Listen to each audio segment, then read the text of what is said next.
सो हे YouTube family, स्वागत करता हूं आप सभी का हमारे इस प्यारे से चैनल स्काईकॉम एकेडमी में। तो मैं अभिषेक तिवारी लेकर आ चुका हूं आप सभी के लिए 12th स्टैंडर्ड के इकोनॉमिक सब्जेक्ट का पहला चैप्टर, जिसका नाम है introduction of micro and macro economics. So आज के इस लेक्चर वीडियो में, जो कि हमारा लेक्चर वीडियो 2 होने वाला है, इसके पहले लेक्चर वीडियो तो हमने डाला था कि इकोनॉमिक्स में ये जो दो मेन ब्रांचेस हैं, माइक्रो और मैक्रो की, तो ये मेन ब्रांचेस आई कहां से थी, कौन से वर्ड से डिराइव की गई थी, किसने पहली बार इसको यूज किया था, और माइक्रो इकोनॉमिक्स के कुछ स्कोप्स जाने थे कि क्या ऐसे स्कोप्स है, क्या ऐसी चीजें हैं जो माइक्रो इकोनॉमिक्स डिसाइड करता है। तो आज के इस लेक्चर वीडियो में हम ये डिस्कस करेंगे कि फीचर्स ऑफ माइक्रो इकोनॉमिक्स क्या है, क्या ऐसे फीचर्स है, क्या ऐसे फीचर्स है जो माइक्रो इकोनॉमिक्स के अंदर आते हैं, क्या ऐसे फीचर्स है जो माइक्रो इकोनॉमिक्स उसको रन करने के लिए हेल्प करता है, और क्या ऐसी चीजें हैं जो माइक्रो इकोनॉमिक्स के अंदर स्टडी की जाती है। तो आइए हम चालू करते हैं हमारा ये प्यारा सा topic, features of micro economics. तो पहला जो हमारा टॉपिक है ना, जो पहला पॉइंट कहता है फीचर्स ऑफ माइक्रो इकोनॉमिक्स का, वो क्या कह रहा है? Study of individual unit. जैसे कि मैंने आप सभी को बताया था कि माइक्रो इकोनॉमिक्स में, मैंने आपको बताया था ना कि माइक्रो इकोनॉमिक्स में ये जो आई है, ये रोल प्ले किसका करता है? इंडिविजुअल का। अगर आपने हमारा लेक्चर वीडियो 1 देखा होगा तो आप सभी को पता होगा कि ये जो माइक्रो इकोनॉमिक्स का आई है ना, ये इंडिविजुअल को रिप्रेजेंट करता है। इंडिविजुअल मतलब क्या? एक अकेले की स्टडी की जाती है। किसके अंदर? माइक्रो इकोनॉमिक्स के अंदर। यही हमने माइक्रो इकोनॉमिक्स के स्कोप में भी देखा था कि जो स्कोप ऑफ माइक्रो इकोनॉमिक्स का हमारा पहला क्वेश्चन था ना, वो स्कोप ऑफ माइक्रो इकोनॉमिक्स वाला, वही माइक्रो इकोनॉमिक्स में ये जो आई प्रेजेंट कर रहा था ना, क्या प्रेजेंट कर रहा था? Individual unit. ये इंडिविजुअल यूनिट का मतलब क्या होता है? इंडिविजुअल का यूनिट का मतलब कोई एक चीज मतलब एक समझ लीजिए ना कि अगर आपकी एक 60 स्टूडेंट्स की क्लास है, 60 स्टूडेंट्स की क्लास में अगर मैं आपके इंडिविजुअल मार्क्स देख रहा हूं, आपकी इंडिविजुअल परसेंटेज देख रहा हूं, तो वो क्या है, किसके अंदर आ रही है? इंडिविजुअल स्टडीज के अंदर आ रही है। मतलब क्या? वो 60 स्टूडेंट्स में मैंने सिर्फ आपको चुना है, यानी वो एक इंडिविजुअल को चुना है। किसमें? वो 60 स्टूडेंट्स में। मतलब क्या? ये स्टडी की जा रही है किसकी? इंडिविजुअल की। और ये पहला फीचर है हमारे माइक्रो इकोनॉमिक्स का, जो कि ये बताता है कि इंडिविजुअल की स्टडी की जाती है किसके अंदर? माइक्रो इकोनॉमिक्स के अंदर। फॉर एग्जाम्पल, एक नेशनल इनकम में से अगर एक पर्सन की, यानी एक इंसान की अगर इनकम निकालकर उसको स्टडी किया जा रहा है, उसके ऊपर स्टडी किया जा रहा है, तो वो किसके अंदर आ रहा है? माइक्रो इकोनॉमिक्स के अंदर आ रहा है। किसके अंदर आ रहा है? माइक्रो इकोनॉमिक्स के अंदर आ रहा है। ठीक उसी तरह से हमारा जो पॉइंट नंबर 2 है ना, वो क्या कहता है? Price theory. क्या कहता है? Price theory. प्राइस थियरी का मतलब क्या होता है? प्राइस थियरी वो थियरी होती है, मींस क्या, आप जो एक प्रोडक्ट होता है, फॉर एग्जांपल ये मार्कर है ना, इसकी कॉस्ट है ना 25 रुपीज है मार्केट के अंदर। कितनी है? 25 रुपीज है मार्केट के अंदर। अगर मैंने, आप सभी ने हमारा लेक्चर वीडियो 1 देखा होगा तो उसमें हमने बहुत डिटेल में समझाया था कि अगर डिमांड फॉर एग्जांपल डिमांड ज्यादा है, तो सप्लाई क्या हो जा रहा था? कम हो जा रहा था। सप्लाई फुल है, मेरे पास स्टॉक पूरा भर के पड़ा हुआ है, लेकिन ये 25 रुपए के मार्कर को मैंने क्या किया था? 500 रुपए का कर दिया था। कितने रुपए का कर दिया था? 500 रुपए का कर दिया था। तो वहां पर क्या हो गया था? डिमांड हमारा क्या हो गया था? लेस हो गया था। डिमांड क्या हो गया था? लेस हो गया था। क्यों? क्योंकि जब मेरा प्राइस ज्यादा हो गया, यानी प्राइस मेरा इंक्रीज हो गया, तो मेरी डिमांड जो है वो हमेशा लेस हो गई। लेकिन वहीं पर अगर ये 500 रुपए का जो ना, ये हमारा 500 रुपए का जो प्राइस हमने रखा था, जब डिमांड गिरी, उसके बाद मैंने क्या किया? अपने डिमांड को कम बढ़ाने के लिए मैंने 500 रुपए से इसका घम घटाकर 5 रुपया कर दिया। आप देखो, 25 रुपए का मार्कर मार्केटर्स को जो मिल रहा है, मतलब जो कि बिजनेस चला रहे हैं उनको मिल रहा है कितने रुपए का? 5 रुपए का। अब मुझको बताओ, इसका डिमांड बहुत ज्यादा हाई हो गया, मार्केट में इसका डिमांड बहुत ज्यादा हाई हो गया, लेकिन क्या हुआ? ये सप्लाई है ना, सप्लाई कम हो गया, सप्लाई घट गया। मींस क्या? अगर डिमांड बढ़ रहा है तो सप्लाई ज्यादा कम हो जा रहा है। सप्लाई फुल है लेकिन प्राइस ज्यादा होने की वजह से डिमांड कम है। मतलब क्या? डिमांड और सप्लाई दोनों को इक्वल बैलेंस करने के लिए, दोनों को सेट करने के लिए कि क्या ऐसे प्रोडक्ट का जो प्राइस है वो एक्चुअल प्राइस होना चाहिए कि इस प्रोडक्ट को मैं ज्यादा, मतलब बहुत ज्यादा महंगा भी ना हो, बहुत ज्यादा सस्ता भी ना हो। तो यही चीज डिसाइड करती है हमारी प्राइस थियरी, और यही है हमारा point number 2, features of micro economics का। तो हमारा जो तीसरा पार्ट है ना, जो तीसरा बोलता है, क्या बोलता है? Partial equilibrium. पार्शियल इक्विलिब्रियम का मतलब क्या होता है?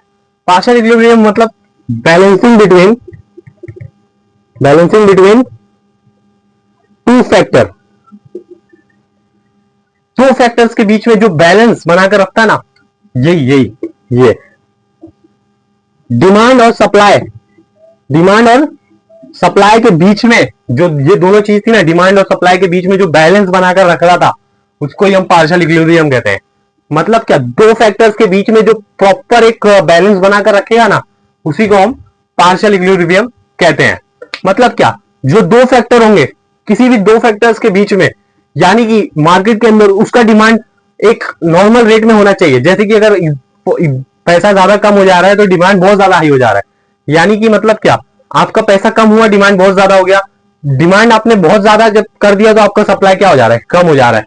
मतलब क्या, आपके सप्लाई और डिमांड को इक्वली बैलेंस करने के लिए ये पार्शियल इक्विलिब्रियम बहुत ही ज्यादा इंपॉर्टेंट रखता है। तो तीसरा, जो चौथा हमारा है, बेस्ड ऑन सर्टेन assumptions। कोई भी चीज है ना 100% प्रूफेबल नहीं होती है, कोई भी चीज 100% प्रूफ नहीं कर सकते हैं। वो भी कुछ चीजों पर मतलब डिपेंड होती है, वो भी कुछ चीजें उसमें अज्यूम की जाती है। उसी को हम जो कहते हैं ना, based on certain assumptions।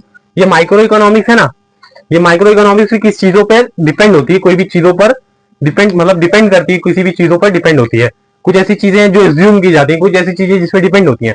For example, अगर मैं आपको, जैसे आगे आपने एक इंडिविजुअल स्टडी करना जब चालू किया, तो आप ये मान के चलेंगे कि जो बाकी सब चीजें हैं ना, फॉर एग्जाम्पल आपने एक इंडिविजुअल पर्सन की इनकम जब स्टडी करने गए, तो आपने पूरी बाकी जितने भी लोग होंगे उनकी सारी, उन सारों की इनकम आपने क्या किया पता है? आप उन्हें, उन जितने भी लोग होंगे उन सबकी इनकम को क्या मान के चल रहे हैं पता है क्या?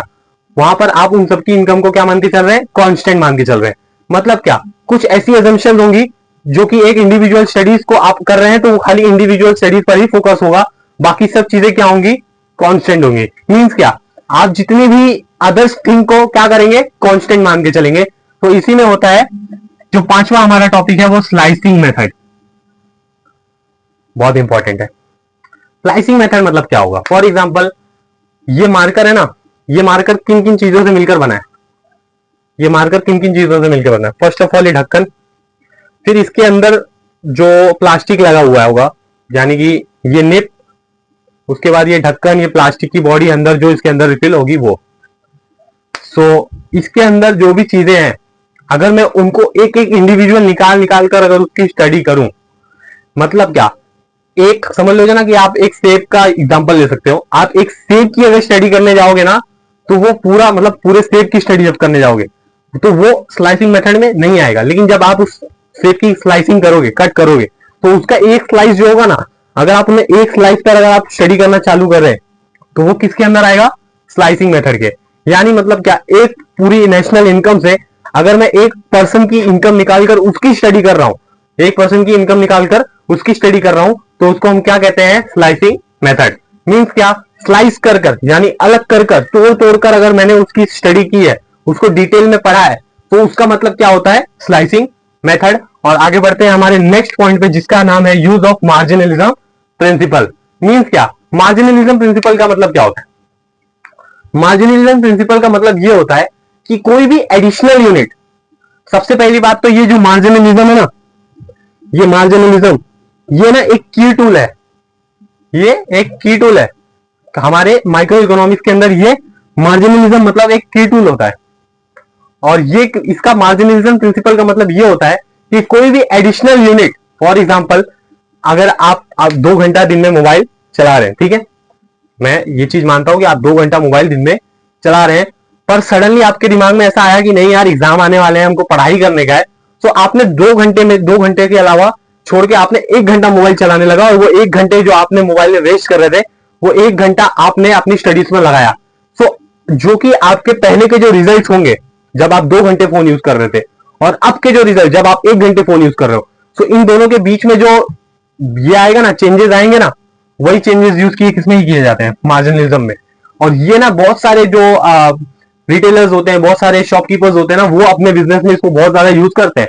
मींस क्या, नई नई जो स्कीम्स लेकर आते हैं ना, वो स्कीम्स से उनके बिजनेस पर क्या इफेक्ट पड़ रहा है, वो स्कीम्स पे उनके बिजनेस पे क्या इफेक्ट पड़ रहा है, वो समझाते हैं। कौन समझाते? कौन? बिजनेस।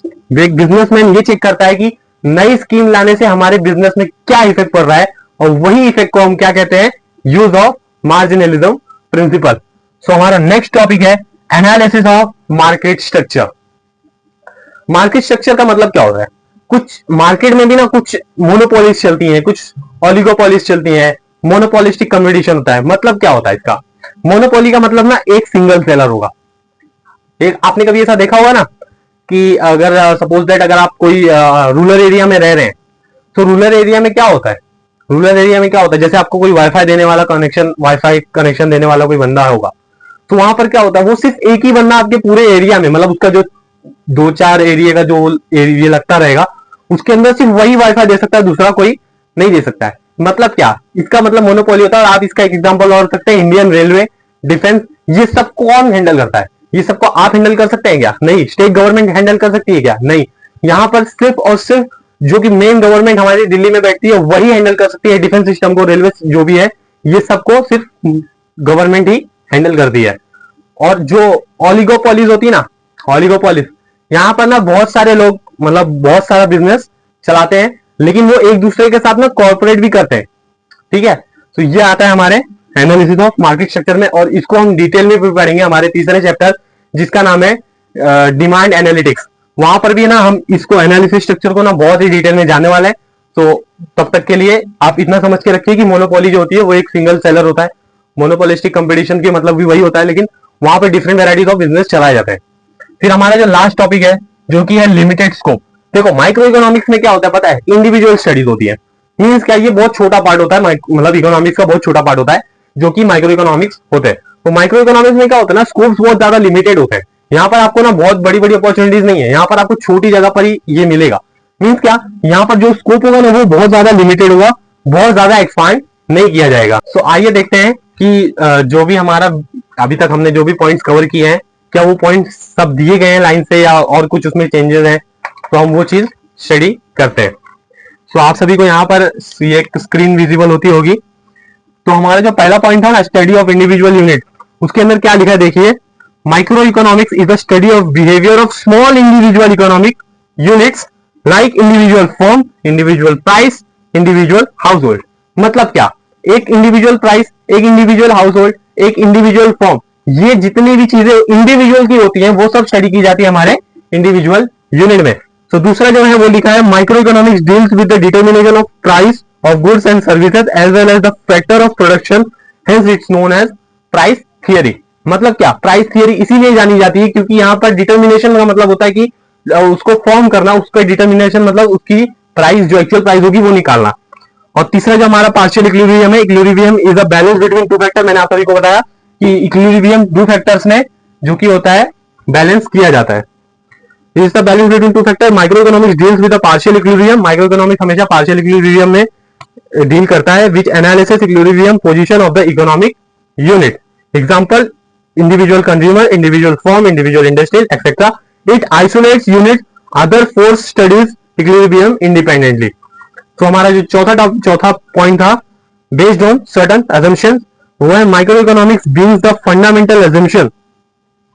मैंने आप सभी को बताया कि माइक्रो इकोनॉमिक्स भी कुछ assumptions पे चलता है, और वो assumptions क्या होंगे, अदर थिंग रिमेन कांस्टेंट। मैंने अभी आप सभी को बताया कि बेस्ड ऑन सर्टन assumptions में कुछ चीजें होंगी जो कांस्टेंट होंगी। आप एक इंडिविजुअल, कौन बताता है ये, सेटरिस पेरिबस। ये बहुत ही इंपॉर्टेंट पॉइंट है, ये वर्ड आपको आपके जो एग्जाम होगा उसमें आपको लिखना इंपॉर्टेंट है। Such as perfect competition, laissez faire policies, pure capitalism, full employment etcetera, these assumptions make analysis simple. ठीक है, फिर हमारा जो है स्लाइसिंग मेथड। देखिए स्लाइसिंग मेथड का तो बहुत इजीली दिया हुआ है।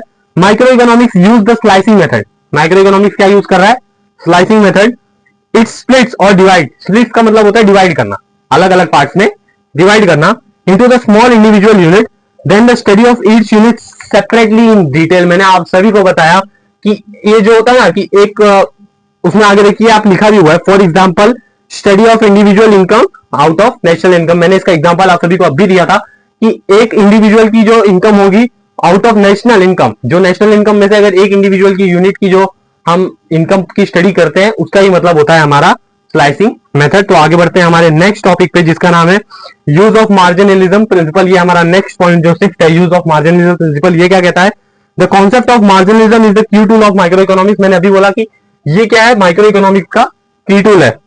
The terms marginalism change brought in total by additional unit. मैंने आपको बोला ना कि कोई एडिशनल चीज लेकर आएगा, कोई एडिशनल चीज लेकर आएगा अपने बिजनेस के अंदर, बिजनेसमैन जो कि डिसाइड करेगा एनालिसिस ऑफ मार्केट, कि मार्केट के अंदर क्या वो नई चीज आने से क्या चेंजेस आ रहे हैं, वो नई चीज आने से क्या चेंजेस आ रहे हैं, और producer and consumers take economic decision using this principal.